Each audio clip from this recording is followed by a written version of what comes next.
If we're having a rally, this hall will not contain us, because in that rally is a music festival and a comedy show.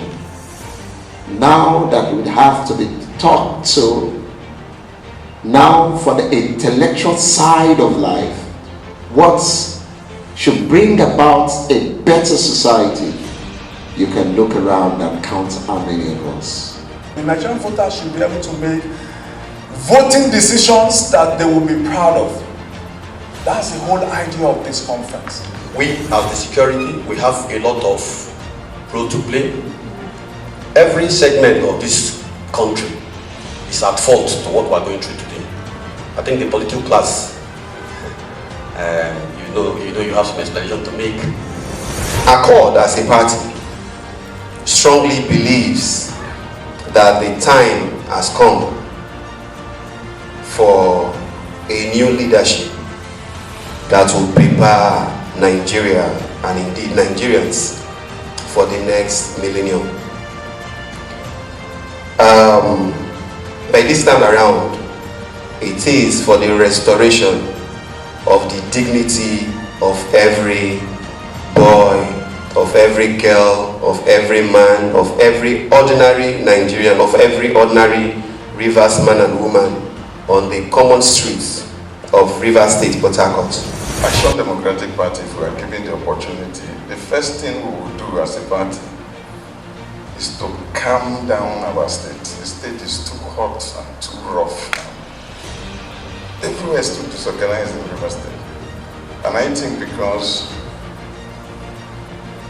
the state is like divided into two, the riverine side of the state and the upland side of the state, I think we should come together as one to develop both the upland and the riverine, because both sides have their advantages. At Labour, we do not even need to campaign,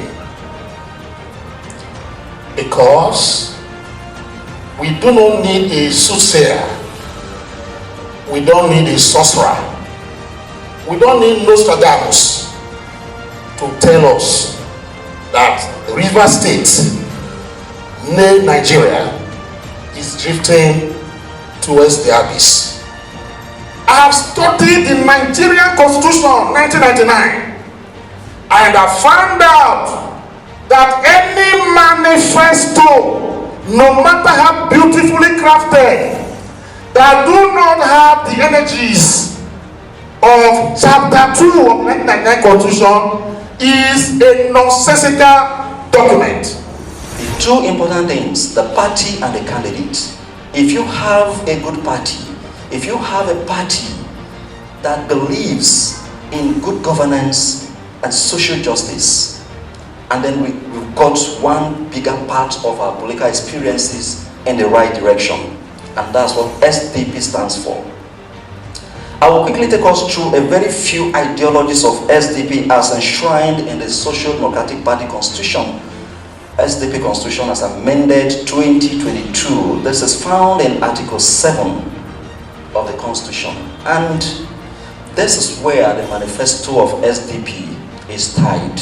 And one of them is the triumph of social justice, the nobility of human dignity, the harmony of fairness and equity, the power in solidarity, the reward of good governance, driven by effective leadership, the prudence of reforms and transformation, far beyond mere growth, the horror of poverty demanding eradication, the dignity of shared prosperity within a welfare state, the imperative of democracy, and the attainment of social justice.